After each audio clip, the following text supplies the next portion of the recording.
Ed here with the Digital Digest, and today I wanted to share a quick unboxing and first look at the INNOCN 15.6-inch Full HD touchscreen portable monitor. Now, this retails for a little over $200 US. I will include a link in the description, and in full disclosure, this was sent over by the manufacturer for review purposes. Now, with that said, you can already see what the design is like. This is actually a design I prefer. I've covered a lot of portable monitors in the last few years, and they keep getting better and better. And this one, at least at its price point and its specifications, it seems like it could be a really solid offering, especially for those of you that recently picked up a Surface Pro 8. So it's a 60 hertz panel, IPS, again, touchscreen, over 400 nits of brightness, roughly 2 pounds, and it seems like a good option. Of course, has HDMI input as well as Type-C input and Type-C pass-through, so it's going to give you pretty much everything you'd expect. It also has built-in speakers. First thing we're hit with is a quick start guide and a QR code for registering the product, and now the monitor itself. So let's take a look. Go ahead and pull this off. High gloss, which I know you can already see, and that's not necessarily a bad thing. It really depends on personal preference, but it often can help in terms of overall performance. Now, the construction is predominantly, it seems like, a metal or aluminum build, which I think is good. You can see the speakers are right down here at the base. I'll try to pull that into focus, and I will go over the balance of what's in the box in a moment. And again, build quality seems good. Let me go ahead and open it up. So there you can see, you can set it up like that. You can flip it. Now, I don't think you can ink with this, but it is a touch screen, so that's definitely something nice. But build quality is excellent, and that's something that is always important in this situation. So there is the mini HDMI input, the 2 Type-C ports. One is obviously going to be for input, the other one power delivery, and then a 3.5mm headphone jack. On the other side, let's see what we have. Some controls, presumably power button, I would imagine, because it's right next to that LED, which I would assume is the indicator for power. And then I'm assuming these navigate the menus. But until I power it up, we're not going to know. A little bit of branding there on the back. Let's see how far this actually goes. So this, if it does permit inking, is going to be pretty solid. And there are indicators here. So that is the power button, as I was suggesting, and that does walk you through the menus, up and down arrows.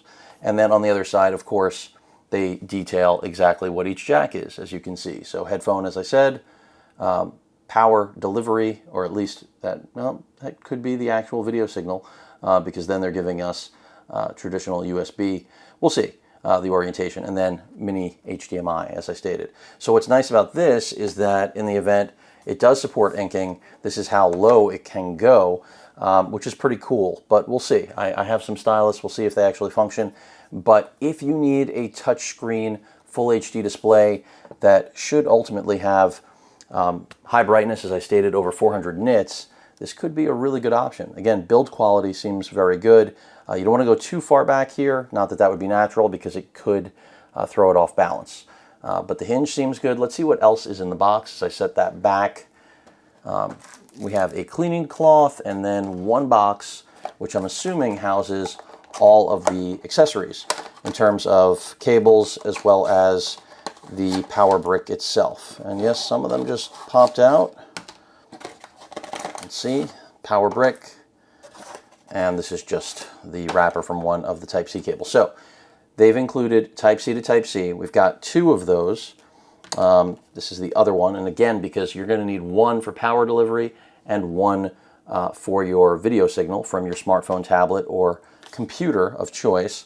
And then we have an HDMI full size to mini HDMI for that HDMI port that I was just showing you.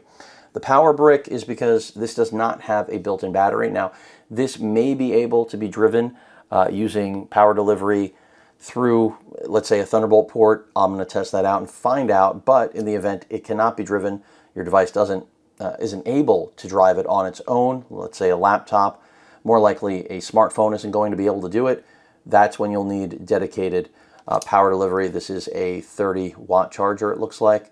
So nice inclusion. Sometimes they include those, sometimes they don't. And that pretty much rounds things out.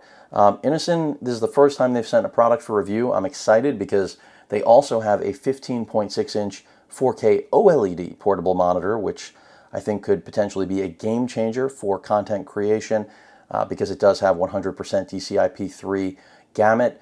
This one, as I mentioned, 100% sRGB, which is nice, but content creation, not its goal. It's really just for general use, content consumption, and then the fact that it's touchscreen at this price point, I think is pretty solid. And it doesn't hurt that build quality seems good, and overall, nothing to dislike about the styling or the I/O. But that pretty much covers it. Any questions or comments, please feel free to post them. Hit that like button, and as usual, please feel free to subscribe, and please stay safe. Later.